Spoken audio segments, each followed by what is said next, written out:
You are the real diehards. I saw some very good looking drinks and bites already at the floor, but you are still here, so that is great.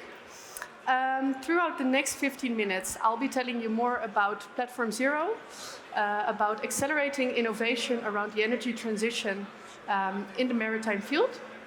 But also we've had a very exciting week actually with an industry roundtable about the topic of hydrogen with 20 plus executives from the Dutch field to discuss what are the challenges and what do we need to prioritize in order to make the hydrogen ecosystem work. And also yesterday around the opening ceremony of the summit here on stage, we signed a global partnership for hydrogen innovation. So about these three topics, I'll be telling you more throughout the next minutes.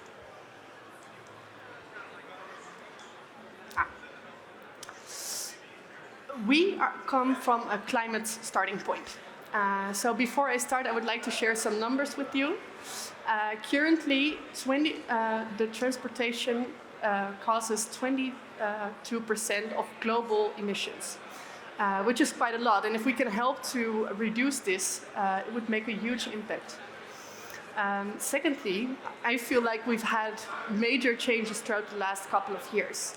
But currently, still 95% runs actually on fossil fuel of transportation. And also, from a climate point of view, we can ask some critical questions.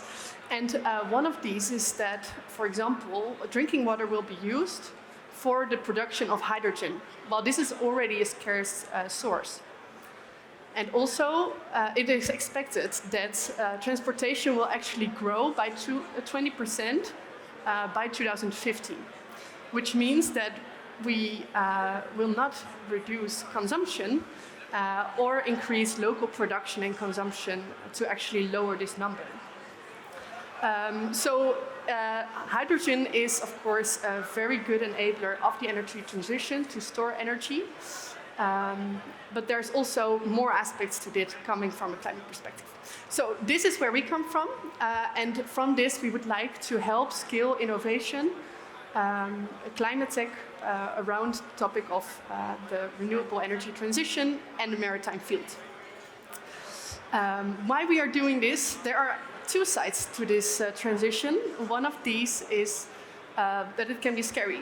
I've helped to also develop classes for children, and the climate crisis that is there is not something that they put apparently in Disney movies. But also this offers a lot of room and space for innovation and for new business. And this is the side that we'd like to focus on if we would like to make this work and not only depend on resources that will eventually end. We have to make a change. And hydrogen is one player in this field. So this is actually exciting, offers room for new business and innovation, but also a lot of startups and innovations that need scaling. So how we as a company like to contribute to this is actually depending on 4 pillars. We have some projects running that we call lighthouse projects, and one of these is attracting a hydrogen ecosystem to Rotterdam. Which is about startups, scale-ups, but also about facilitating testing facilities, room for experiments, but also an ecosystem as a whole of financiers, government support, and again, also these testing facilities that are really important. This is what we would like to all bring together, also in Rotterdam and at our first current location. Secondly, one of the projects that we have is to create an off-grid zero-emission energy system around our current location with local energy production, but also trading within local parties that are close to our location as well. And many more, hopefully, of these projects will follow. Secondly, we help to build and scale ventures by providing local connections, for example, to investors, but also to corporate partners that can be important, first customers, or to launch pilot projects.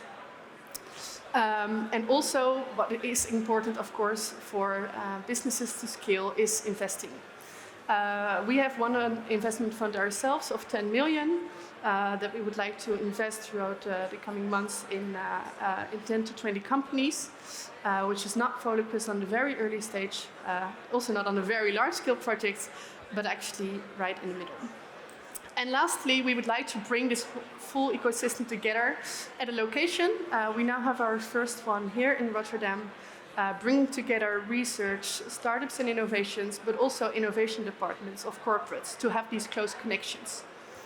And we are launching our second location in Portugal, in Lisbon, where there's also a large focus on the blue economy.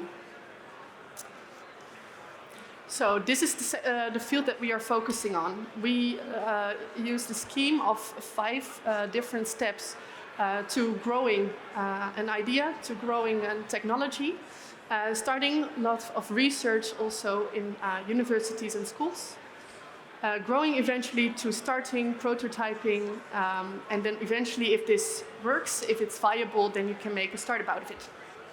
Scaling this up through internationalization and eventually becoming a corporate or grown-up company. We see that in the first step and in the last step, there's lots of room and government support and financing available for research, but also for larger scale projects. But actually these 3 in the middle are still requiring a lot of support. This is the sector, the part that we are focusing on as well, helping to facilitate these testing facilities, clients in pilot projects, and also eventually internationalization, for example, through these global hubs.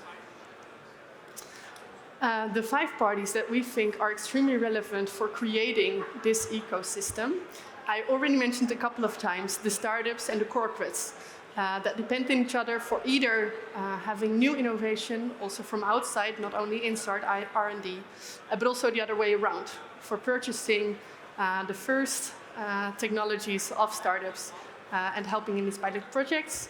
There's a need for investors, governments, for regulation, but also for beginning of the financing, and universities and schools that can either provide the research in the beginning, the ideation phase, but also can help to create the source of human capital, which is also, as some of you might know, currently a challenge in growing this field. This is what I wanted to share with you about Platform Zero. Please know where to find us. We're also here around later. But also to give some concrete examples of something that has happened last week, I would like to share more about the international partnership that we signed that is also relating to this industry roundtable with executives from the sector. In this partnership, there are 3 different parties. There are the innovation hubs, as with which we define ourselves. There are universities and ports. And the partnership aims to share knowledge, to share startups and new innovations that want to grow internationally as well, and to start research also together. These 3 parties together form a partnership and eventually want to accelerate innovation. But to give a focus and a direction to this partnership, we set up the industry roundtable that happened this Monday, where there are challenges and bottlenecks that were identified and that we will focus on with this partnership to help solve these challenges through innovation, which does not necessarily only have to be technology as you think of in first, but could also enable transparency and support the verification process, for example, when talking about green hydrogen. The global partners come from all around the world, and we hope to even grow this further, but also to keep it to a group that we can make it actionable and make concrete steps together. The partners come from Australia, Chile, Brazil, Portugal, England, and the Netherlands. And these were all partners that were involved, and also most of them were present here yesterday during the signing. It's amazing to work with them, really looking forward what we can bring throughout our meetings and sharing this innovation and research that's available on innovation. So for the hydrogen industry roundtable that happened on Monday, These were all companies that were present there, all with their hydrogen experts or executives, focusing on how we, what challenges that are there and how innovation plays a part in this. I would like to share some of the key results with you.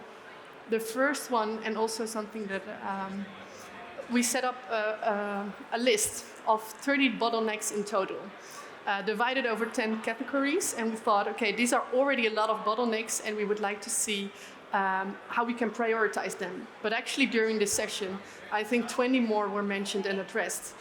So this already shows some of the scope of how many challenges that are there and that we're facing together. But this last part of together was explicitly mentioned because it's not something that we can solve on our own as a sole company, but we actually need a system approach and a system way of thinking to address this problem together, focusing on the full value chain so that we can do and accelerate multiple steps at one time. So it was great that actually company leaders from this country were acknowledging the fact that we have to work together to solve these issues. Also, one part that I would like to point out is the side of demand. Of course, we were here with a lot of industry parties, but also some of the challenges that are there is the lack of demand that is currently there. And there's no answer to this yet, at least not that was found on Monday. If you have one, please share it with me. But this is something that we will have to see also throughout the coming years, but also that are very important, of course, in risk calculations and the years that we are facing and how this economy can eventually grow. The second point is the role of innovation. We focused during one specific part of the brainstorm also on what can be the role of innovation. And there are two sides to this. The one that was mentioned is that large-scale projects are very important also to set an industry standard and to develop local but also global rules and regulations and a system for that our economy can build on. But also, secondly, the other side is that a lot of the projects that are currently set up are not yet efficient enough. And that is actually where new technologies come into place. So it's really important that we already start to develop these now, so that eventually, when this ecosystem and when this economy starts growing, that we have the right technologies that can solve these efficiency problems, but also relating, for example, to green hydrogen and how we can efficiently trace this to make it also verified in the sector. So there's both sides. We needed both, but also for new technologies, we need to start as early as possible, which requires investments, time and support, connections, and all these things. And secondly, something that really motivates me, but was acknowledged and brought up through the parties, it's that there was a voice of call to action in the room. People were acknowledging, again, that we need to do things together, but also that that we want to move forward and that there's a willingness to do things. And this is something that we will design throughout the coming time, how we can make concrete, specific steps, maybe with some of the companies that are there, to try to solve one of the bottlenecks, and that we can make steps forward solving these bottlenecks. That was what I wanted to share with you. I hope this brought some additional knowledge.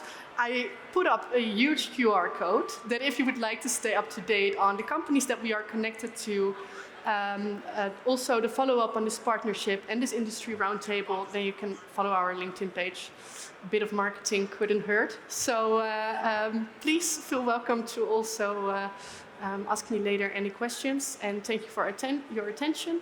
Enjoy your evening, and maybe some drinks and bites that are provided everywhere.